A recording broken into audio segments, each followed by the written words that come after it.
A raid on a shipyard in Myanmar's second-largest city turned violent today when police and soldiers fired live rounds and rubber bullets at protesters gathering to stop arrests. At least 5 people were injured by the rubber bullets, according to a photographer at the scene, while emergency medical staff treating the injured confirmed at least 6 others were shot with live rounds. Much of the country has been in uproar since the military deposed civilian leader Aung San Suu Kyi in a coup on February 1st. Hundreds of thousands of demonstrators taking to the streets to protest against the junta. Authorities have arrested hundreds of people since the putsch, many of them civil servants who had been boycotting work as part of a civil disobedience campaign. An anti-coup protester who was shot in the head during a February 9 demonstration in Naypyidaw died on Friday. Her doctors had confirmed to AFP that her injury was from a live bullet.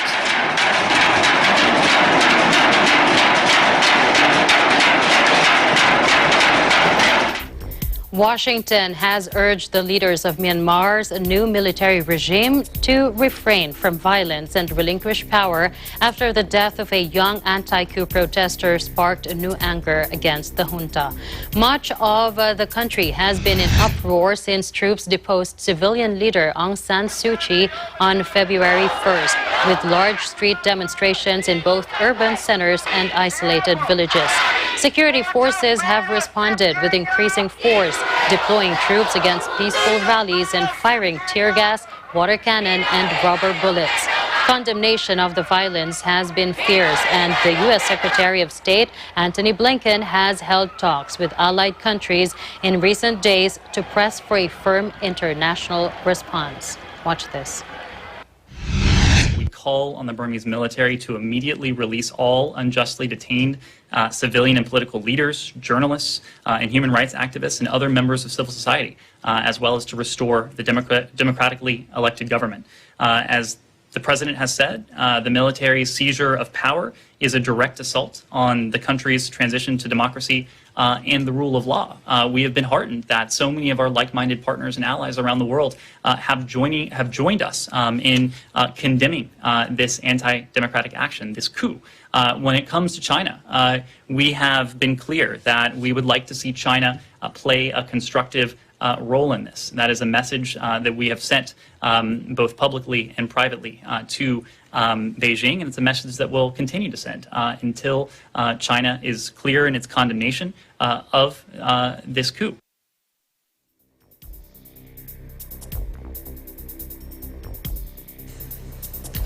Meanwhile, the China Ministry of Foreign Affairs commented on the coup in Myanmar, saying the current situation is something that China does not wish to see. China had initially not criticized the coup, which Chinese state media described as a cabinet reshuffle. Take a look. 缅甸民盟和军队呢，同中国都有着友好的关系。那么出现了当前这样的局面，是中方不愿意看到的。我们希望缅甸的各方呢，在宪法和法律的框架里，妥善的处理分歧，能够恢复政治和社会的稳定。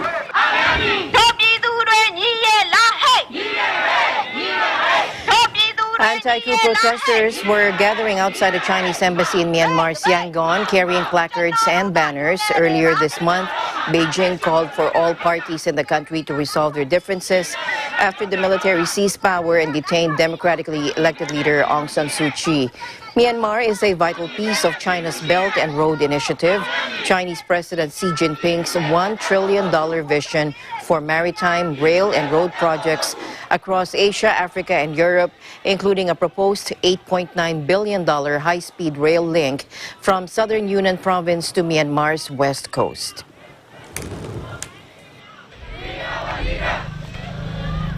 In other news, President Joe Biden declared the transatlantic alliance is back Friday in a powerful speech seeking to reestablish the United States as leader of the West against what he called a global assault on democracy. The remarks to the annual Munich Security Conference held by video link because of the COVID-19 pandemic dove detailed with German Chancellor Angela Merkel's welcoming of a return to multilateralism after the confrontational years of Biden's predecessor, Donald Trump. Watch this. America is back. The transatlantic alliance is back. And we are not looking backward. We are looking forward together. It comes down to this. The transatlantic alliance is a strong foundation, the strong foundation on which our collective security and our shared prosperity are built. Biden, who earlier spoke to leaders from the G7 club of wealthy democracies, said his administration was against stressing alliance building in contrast to Trump's isolationist policies and abrasive treatment of U.S. partners. In the same conference, President Biden delivered harsh warnings about the threats he said are posed by Russia and China. He slammed the Kremlin for its attempts to undermine democracy and then criticized Beijing for its economic abuses. Let's listen in. The Kremlin attacks our democracies and weaponizes corruption to try to undermine our system of governance.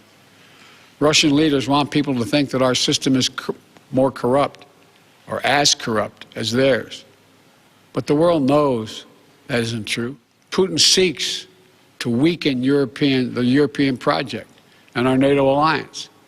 He wants to undermine the transatlantic unity and our resolve, because it's so much easier for the Kremlin to bully and threaten individual states than it is to negotiate with a strong and closely united transatlantic community. We cannot and must not return to the reflective opposition and rigid blocks of the Cold War.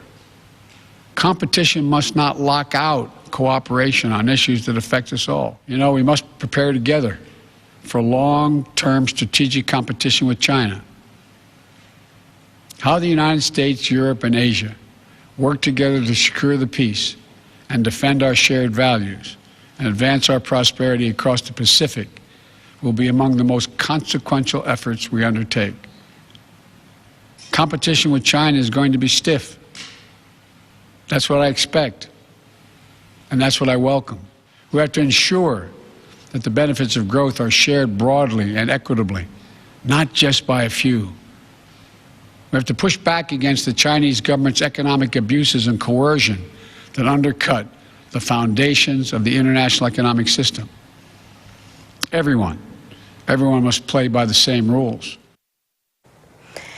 Meanwhile, NATO Chief Jens Stoltenberg, also speaking via video link at the Munich event, echoed Biden's concerns. Let's listen in. China and Russia are trying to rewrite the rules of the road to benefit their own interests. The rise of China is a defining issue for the transatlantic community, with potential consequences for our security, our prosperity, and our way of life. This is why NATO should deepen our relationships with close partners like Australia and Japan, and forge new ones around the world.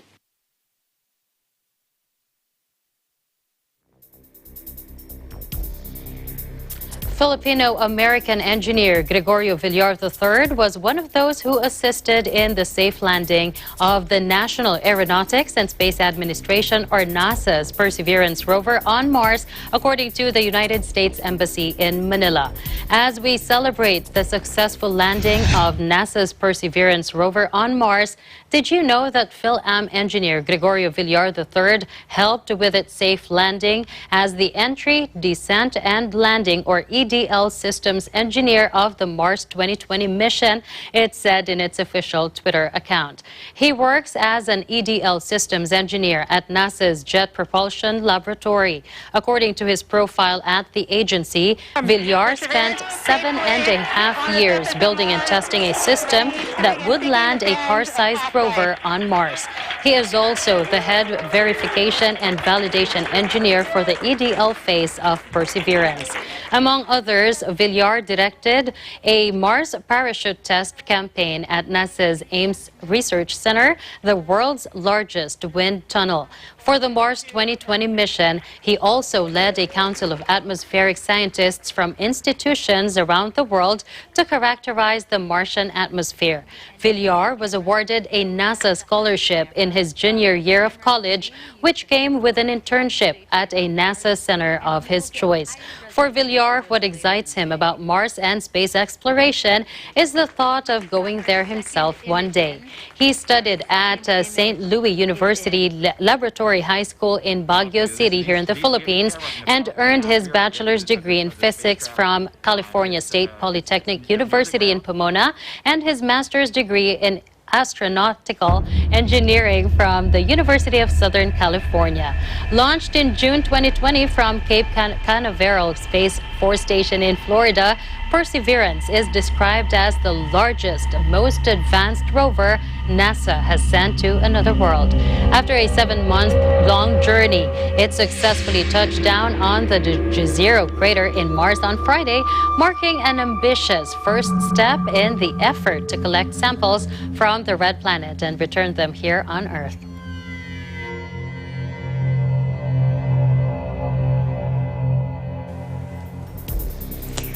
Meanwhile, NASA released these stunning new photographs from Perseverance, including one of the rover being gently lowered to the surface of Mars by a set of cables. The first time such a view has been captured. Take a look.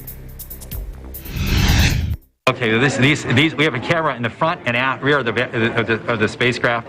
They're near the ground, so these are pretty close. So you can see the wheels there, and they're a little dirty because we've got glass covers over these cameras.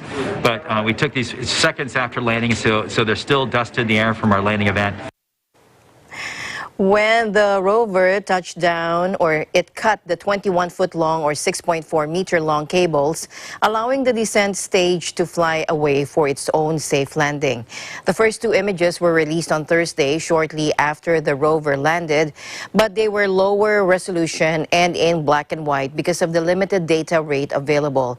NASA hopes to have more high-resolution photos and videos in the coming days, but doesn't know yet if it has successfully recorded sound on Mars for the first time using microphones. Now that might be known later this weekend or early next week. The U.S. is also preparing for an eventual human mission to the planet, though planning remains very preliminary. NASA Acting Administrator Steve Jurczyk remarks on the possibility of having astronauts on Mars at the Jet Propulsion Laboratory in Pasadena, California, shortly after the Perseverance rover landed on the red planet. Watch this. Maybe by the end of the mid to end of the 2030s, we can start pushing out of the Earth-Moon system and land astronauts on Mars. So it'll be on Mars for its entire life. Now we're planning on about a little over a 2-year mission, but these robots tend to be really reliable. So Curiosity landed in 2012, and it's still operating. So 8 years later, and it was also designed to be about a 1.5 to 2-year mission. So my guess is we'll get through the 2-year, what we call the prime mission on the surface, and it'll still be operating, and we'll just continue to drive and take data and learn more and more. I feel relieved, happy, excited, ready to get to work. I'm part of the science team. Let's go do some science. It's been a long 8 years, and we're ready to go. Landing on Mars is hard. Landing on any planet is hard. Now that we've done it again, we might get to the point where we think it's routine, but it's not. It's a very difficult process. And now we get to go to work. The science team gets to go to work. The engineering team gets to drive the rover across Mars and really see what we can do with it. This is the most complex thing we've ever landed, and it's just going to be a lot of fun then over the next few years. So Perseverance, this landing is a huge deal, but it's just the beginning. So Perseverance is going to, its mission is slated for 2 years, but it might last longer. We'll see, fingers crossed. It's going to be exploring across the Martian terrain. It's going to be caching the first samples as part of the first ever Mars sample return mission. It's going to be looking for concrete signs of extraterrestrial life on Mars. It might seem as though because there's different orbiters, because there's different missions, that they might be in competition with each other, but it's actually the opposite. As more missions go to Mars and gather data, that only helps other agencies, other countries, other companies looking to launch missions. Before getting to the main mission, NASA wants to run several eye-catching experiments. Tucked under Perseverance's belly is a small helicopter drone that will attempt the first powered flight on another planet. The helicopter, dubbed Ingenuity, will have to achieve lift in an atmosphere that's 1% of the density of Earth's, in a demonstration of concept that could revolutionize the way we explore other planets. Another experiment involves an instrument that can convert oxygen from Mars's primarily carbon dioxide atmosphere, much like a plant, using the process of electrolysis to produce 10 grams of oxygen an hour. The idea is that humans eventually won't need to carry their own oxygen, which is crucial for rocket fuel as well as for breathing. Perseverance's 2 microphones will meanwhile attempt to record the Martian soundscape for the very first time after past efforts have failed. The rover is only the 5th ever to set its wheels down on Mars. The feat was first accomplished in 1997, and all of them have been American.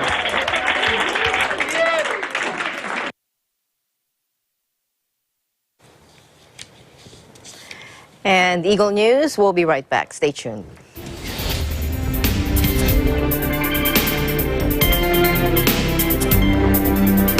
Mula noon hanggang ngayon, gabay natin ang MTRCB ratings sa matalino at responsableng panonood.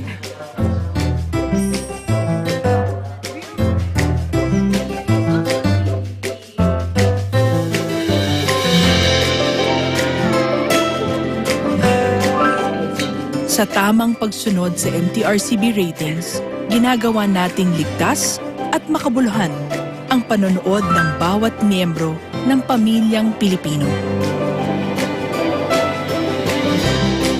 Lumipas man ang panahon, hanggang may pamilyang Pilipino, andyan ang MTRCB.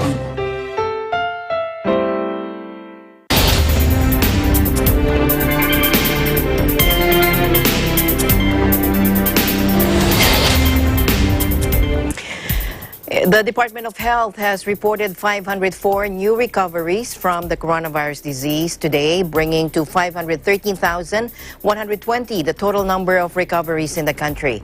The DOH in its daily case bulletin also logged 2,240 new COVID cases. The total number of active cases is 34,100 out of a cumulative total of 559,288 cases. Meanwhile, the country's COVID-19 death toll rose to 12,068 with 239 new fatalities. Of the active cases, 86.7% are said to be mild, 8.2% are asymptomatic, 2.3% are critical, 2.2% are severe, and 0.68% are moderate.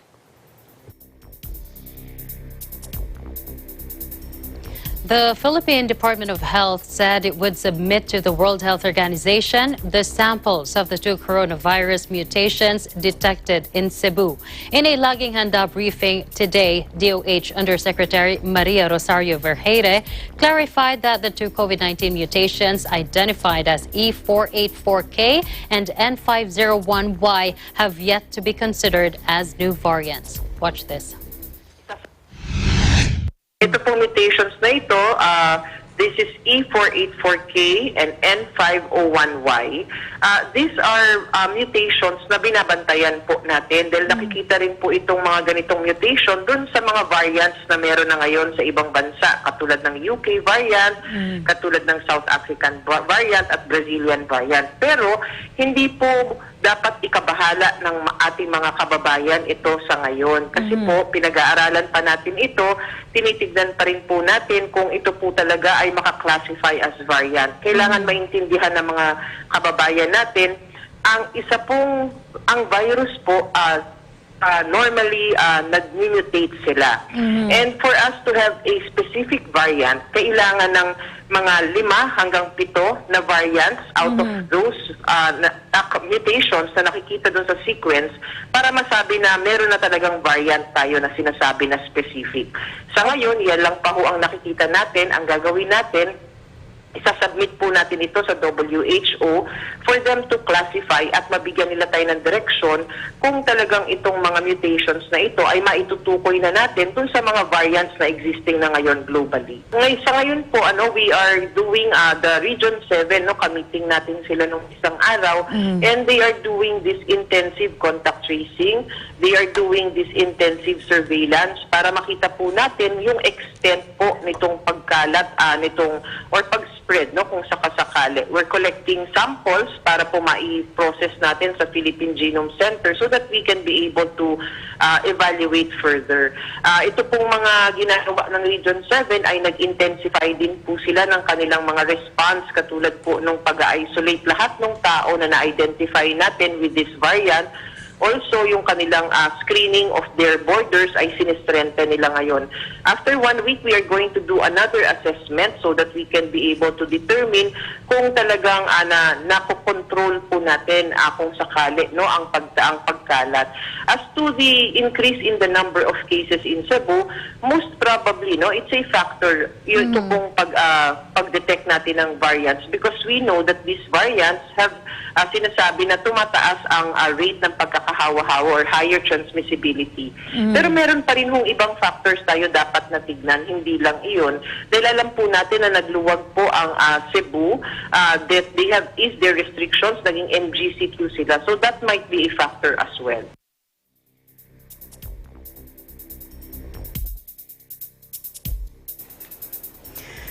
Meanwhile, quarantine-free travel for New Zealanders entering Australia will now resume from midnight. According to an ABC report, Australian health authorities said that the data suggested that travelers coming in from New Zealand posed a low risk of bringing COVID-19 into Australia. So New Zealanders wanting to enter Australia without quarantining will need a negative coronavirus test result less than 72 hours prior to departure. If they have been in Auckland anytime in a 2-week period before traveling, the one-way travel bubble was suspended in late January after a South African strain of COVID-19 was detected across the Tasman. ABC said the travel bubble only applies for New Zealanders entering Australia and not for travel in the opposite direction. The arrangements will be reviewed by the end of the month.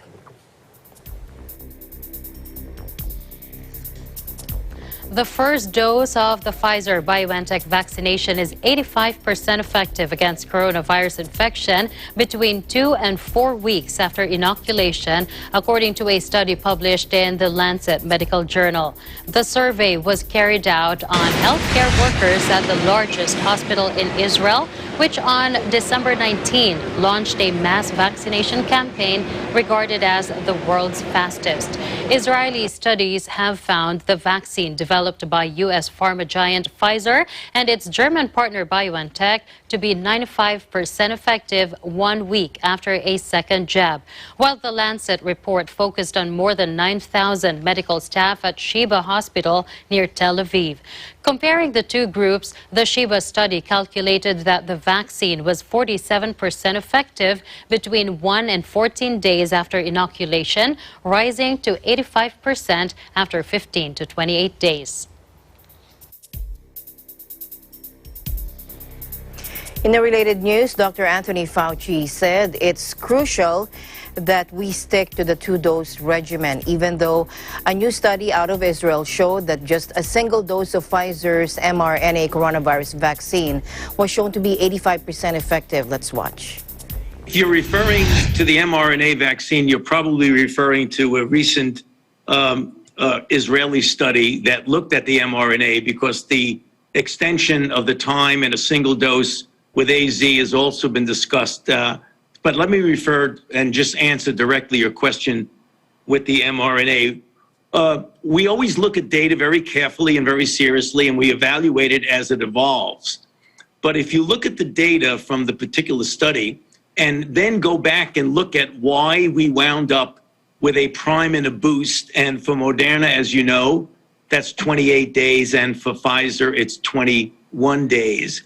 And the reason is, even though you can get a fair degree of, quote, protection after a single dose, it clearly is not durable. We know that. the durability is not as much as the durability that you would get with the boost. Secondly, if you look at the difference between the degree, the intensity of the response after a first dose and compare it to that of the second dose, the second dose is 10 times higher in the sense of level of neutralizing antibodies, which is one of the parameters of immunity.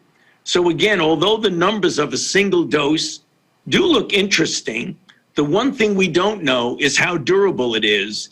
And since it's 10 times less than the optimal dose that you would get, you have to look at it from two standpoints.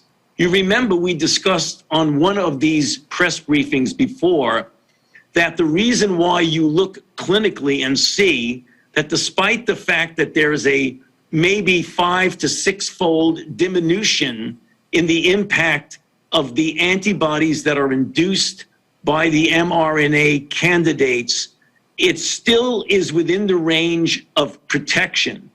The reason for that is that the response following the boost was so high that even though you diminished the efficacy down to about 50%, you still had rather good efficacy against severe disease. So it's a variant issue to protect against variant. The other issue that we need to take into consideration is if you do have a less than optimal, even though with numbers they look reasonably good, but not as good as the optimal response, what could happen theoretically is that because of the immunological pressure that you see on the virus, you might actually theoretically be inducing more variants. So there are a few scientific reasons why we feel, given the information we have right now, we will stick with the scientifically documented efficacy and optimal response of a prime followed by a boost with the mRNA.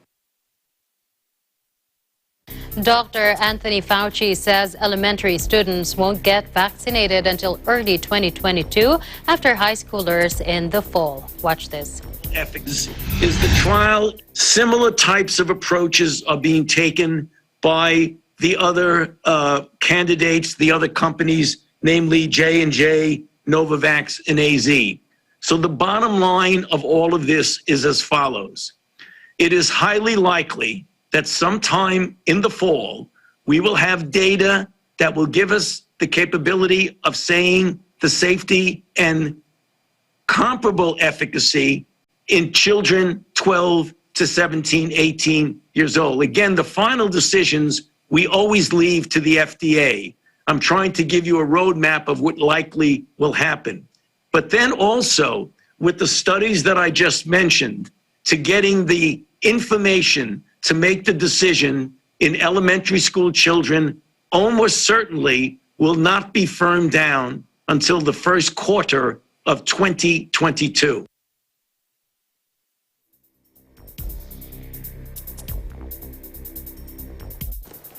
Meanwhile, new lockdown measures comes into effect in Iraq as it recorded its highest new coronavirus caseload this year, double the daily figures from less than a week ago. Let's watch.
Meanwhile, Australian Treasurer Josh Frydenberg and Prime Minister Scott Morrison speak about Facebook's news blackout and the ongoing discussions around legislation that would make the social media giant pay for news content.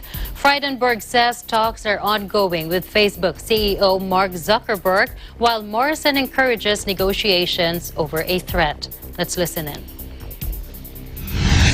This morning, so we'll see where those discussions go and we can find a pathway going forward. Yesterday's actions by Facebook were unnecessary.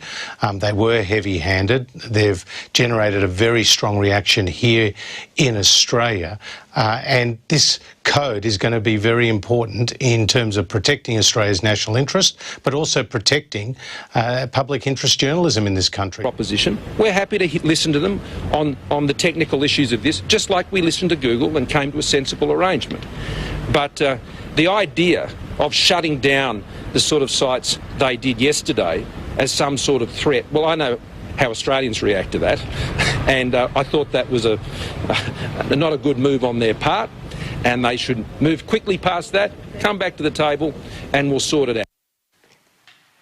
From Thursday, Australians could no longer post links to news articles or view the Facebook pages of Australian outlets, which are also barred from sharing their content under the blackout. Australian government's world-first legislation to force Facebook and Google to pay Australian media for news content published on their platforms was garnering interest from leaders around the world. Facebook says the legislation fundamentally misunderstands its relationship with publishers. Facebook's local managing director, William Easton, says the law seeks to penalize the company for content it did not take or ask for. A Moscow court on Saturday upheld a ruling to jail the Kremlin's most prominent opponent, Alexei Navalny, sealing his first lengthy prison sentence in a decade of legal battles with Russian authorities. Now, Judge Dmitry Balashov dismissed Navalny's appeal against a recent decision to imprison him for violating the terms of a suspended sentence on embezzlement charges. The anti-corruption campaigner was ordered on February 2 to serve the time in a penal colony for breaching parole terms while in Germany, recovering from a nerve agent poisoning he blames on the Kremlin. Quoting from a character in Harry Potter, Navalny said it was, quote, important not to feel alone because that was what the series villain Voldemort wanted. He described the legal process to jail him as absurd and called on Russians to take action to make the country a better place. Prosecutors lashed out at Navalny, saying he acted as if he was above the law and had an exclusive right to do as he pleases. The judge on Saturday decided to count 6 weeks Navalny was under house arrest as part of the time served, so he will now be imprisoned for just over 2.5 years in a penal colony.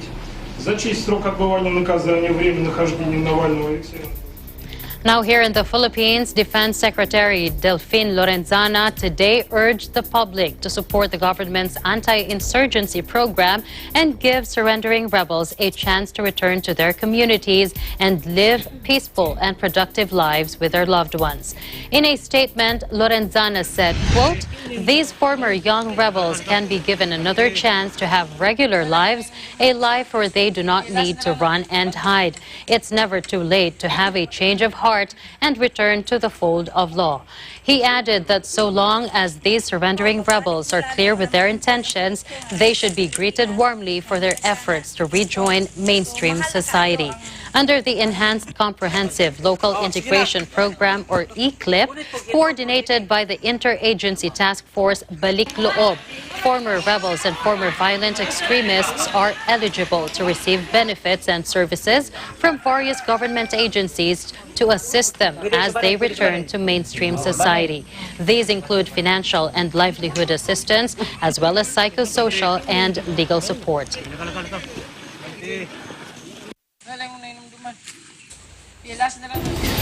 Eagle News will be right back. Don't go away.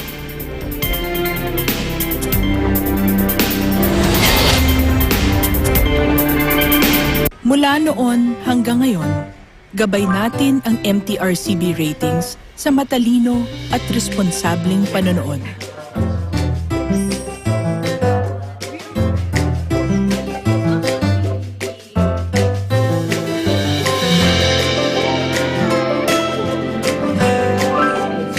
Sa tamang pagsunod sa MTRCB ratings, ginagawa nating ligtas at makabuluhan ang panonood ng bawat miyembro ng pamilyang Pilipino.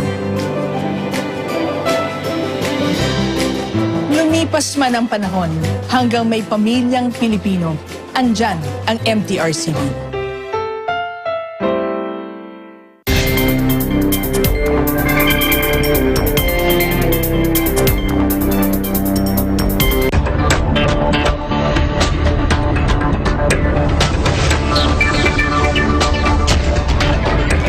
Digitalization has benefited Filipinos, especially during this pandemic, according to Bangko Sentral ng Pilipinas Governor Benjamin Diokno.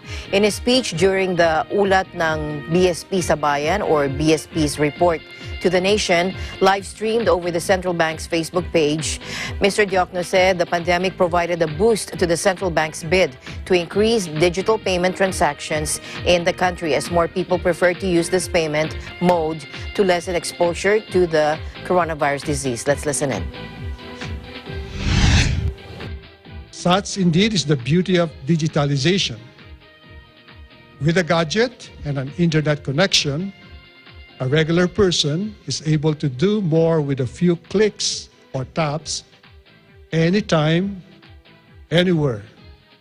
It saves that person valuable time, allowing him or her to spend it on more important matters.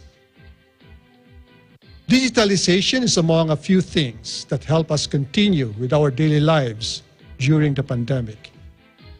Imagine the risk of exposure if one had to physically pay bills and buy food, medicines, and other essential supplies. It is a good thing that the country had been gradually embracing financial technology even before the pandemic hit.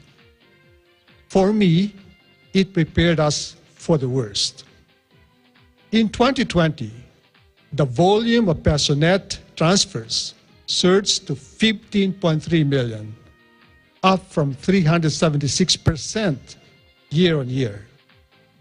From January to April 2020, new online sign-ups and app downloads for digital financial services increased by 100% year-on-year. With Filipinos more mindful about their health and safety amid the lockdown, there was also a significant decline in the value o yung halaga and volume of o yung dami ng check payments and ATM withdrawals between the first half of March 2020 and from the second half of March to May 2020.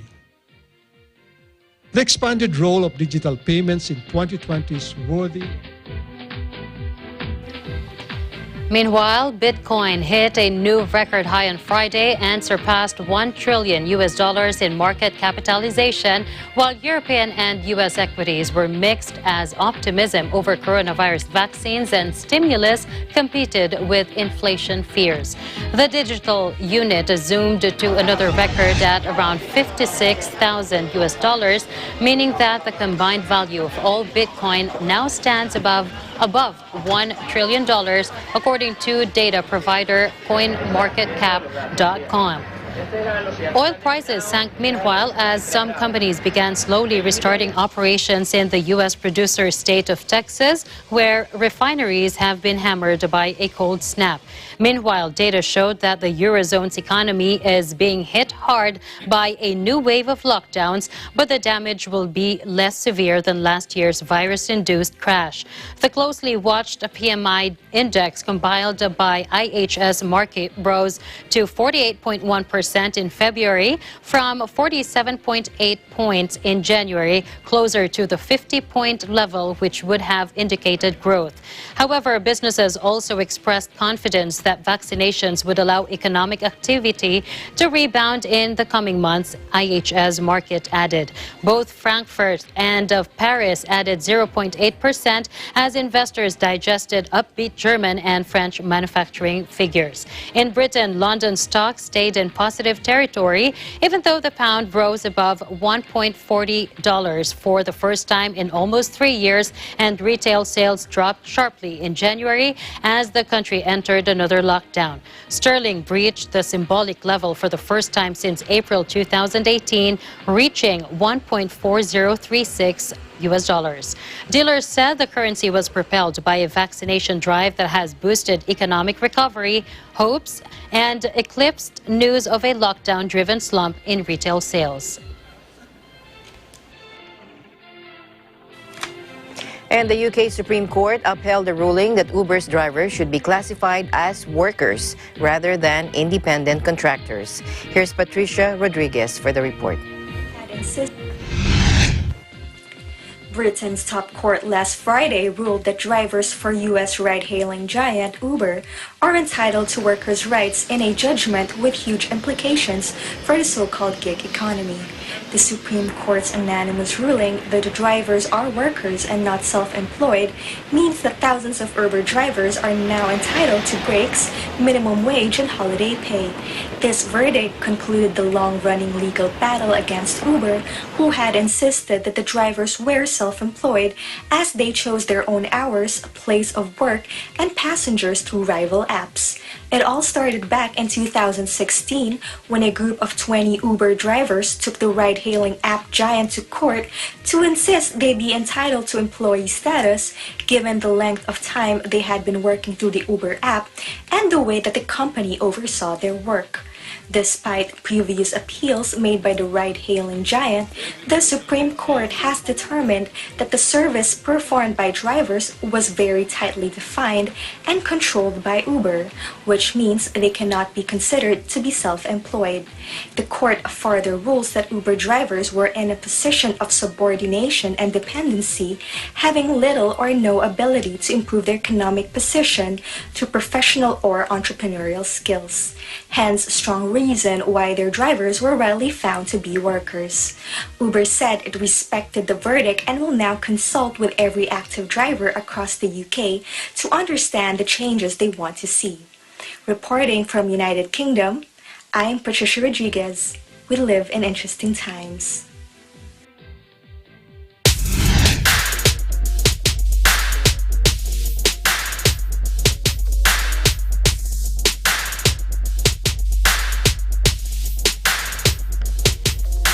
The carcass of an almost 17-meter fin whale has washed up on a southern Israeli shore, an AFP photographer said Friday, in the aftermath of a storm that caused massive tar pollution.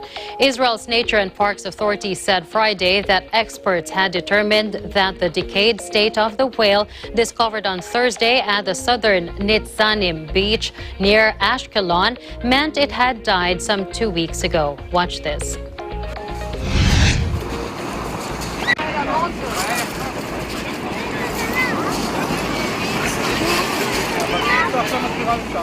What we see here today is a fin whale. It's quite rotten, so it's not very certain what's the cause of death. It's 17 meters long, and it's a male.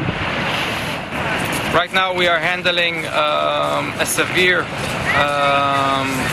case of pollution in the coastline of Israel.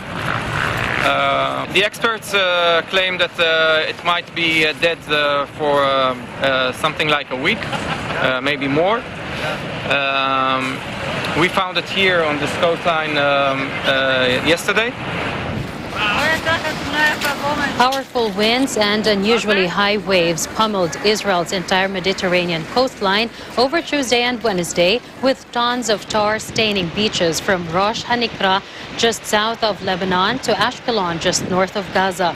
The rare appearance of the dead whale of the second biggest mammal species in the world after the blue whale was initially thought to have been connected to the tar pollution. The tar itself apparently released by a ship unloading oil or by old tar lifted by the storm from the seabed, killed many marine creatures. That had sparked theories that the whale weighing an estimated 25 tons had also fallen victim to poisoning. Volunteers from a network of NGOs began cleaning up the beaches along with the ministry, which allocated emergency funds to the relevant municipalities to expedite the manual cleaning.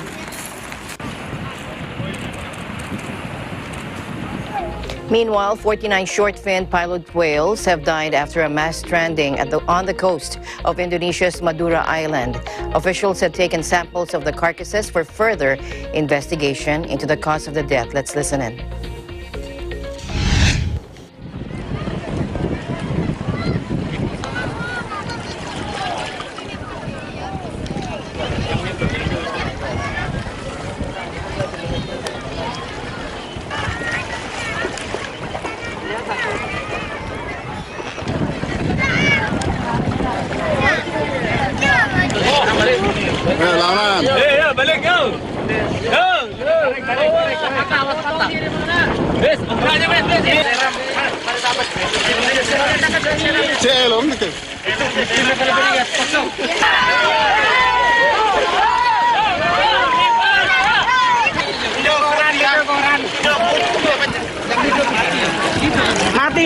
Mati.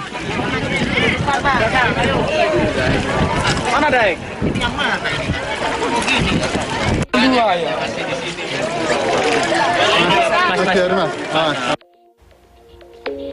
In other news, heavy downpour that hit the Indonesia capital Jakarta and surrounding areas overnight has caused flooding in parts of city, forcing thousands of people to be evacuated and to move to shelters. According to Reuters, the floods came at a time when Indonesia is already grappling with the highest caseload and death tally from COVID-19 in Southeast Asia and an economic recession. Indonesia's meteorology agency has warned the heaviest rain of the season may fall in and around the densely populated capital in the coming days, with extreme weather, including heavy rain, thunder, and strong winds expected throughout next week. The acting head of Jakarta's Disaster Mitigation Agency said some 1,380 Jakarta residents were evacuated from southern and eastern areas of the city, home to 10 million people after floodwaters reached up to 1.8 meters high in some areas.